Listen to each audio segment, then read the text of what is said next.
President Obama, when he was elected, he could have been a unifying figure. He could have chosen to be a leader on race relations and bring us together. And he hasn't done that. He's made decisions that I think have inflamed racial tensions, that have divided us rather than bringing us together. Yes, indeed. That was Ted Cruz. Joining us now, the one and only Alan West, president of the National Center for Public Analysis, former U.S. Congressman. Hello, Colonel. How you doing, Steve? Good to be with you. Always great to talk to you. All right, let's start with Baltimore and what's going on. I mean, I was happy that the president actually referred to these thugs as thugs. He caught some flack for that, some saying that the thug is the new N-word, which I think is kind of nuts. But weigh in on that. I mean, has the president finally gotten tired of defending what goes on, like in instances like this, or was he happened to let something slip?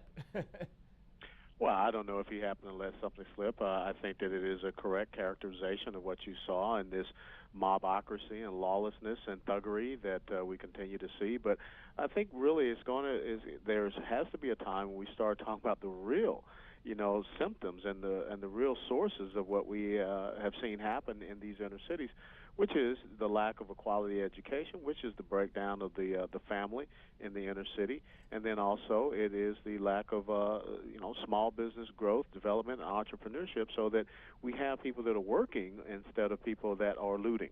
And until we get to the point where we start to tackle these things, and look, let's be very honest, most of these inner cities have been under Democrat control for quite some time. So let's start looking at the policies that they have instituted there over the past 40 to 50 years, and why we have not seen improving relations. As a matter of fact, one person even said that nothing has improved in Baltimore since the 1967 riots. Right. I mean, I know. That's incredible. All right, let's talk about this case. We now have two new reports out of Baltimore. One yesterday, Washington Post, last night, says that they have found out that another prisoner in the van with Freddie Gray swore that he heard Freddie Gray alone by himself beating himself up against the wall of the van.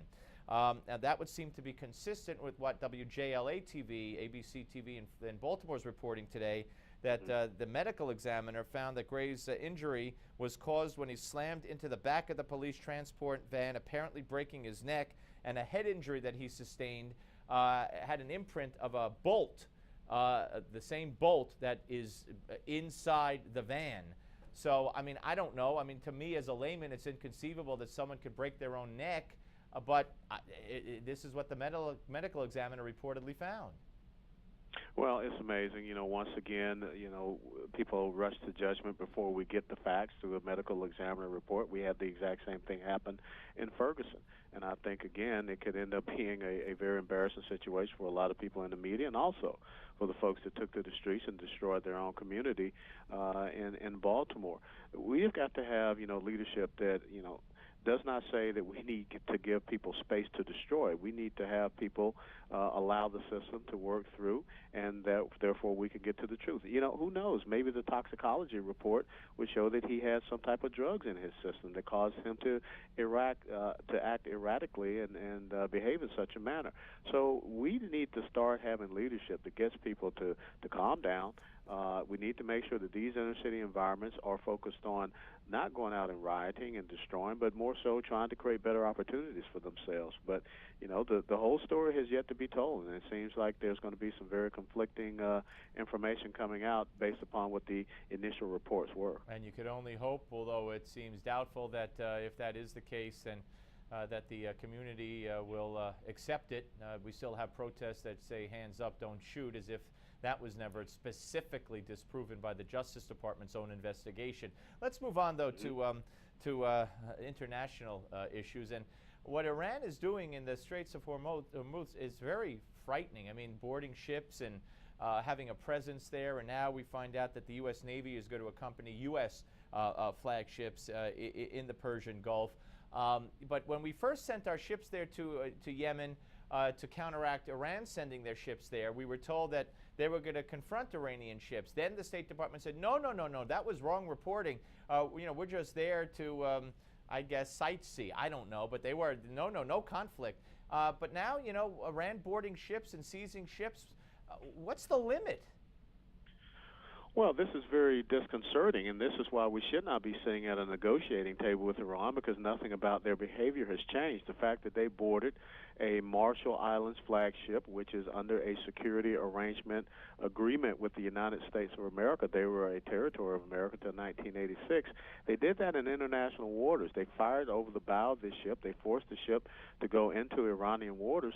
You know, we should not be having negotiations with Iran. We should cease those negotiations, and we should demand that that ship, its cargo, and its crew be safely escorted out of Iranian waters. And as a matter of fact, we should establish a Navy picket line right there along the edge of Iranian waters to make sure that none of their patrol craft, none of the Iranian Revolutionary Guard Navy vessels can get out into international waters. That's the message that you have to send.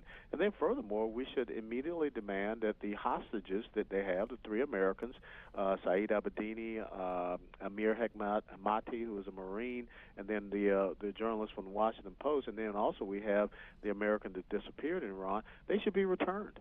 And that's what they understand. They understand forcefulness. They understand strength.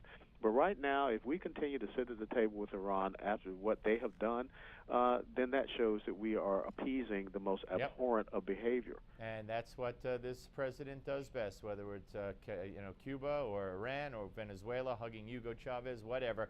Alan, always great to talk to you, sir. Thank you so much. Thanks so much, Steve. All Take right, care. Alan West. We'll be back with the Malzberg panel. Don't go away.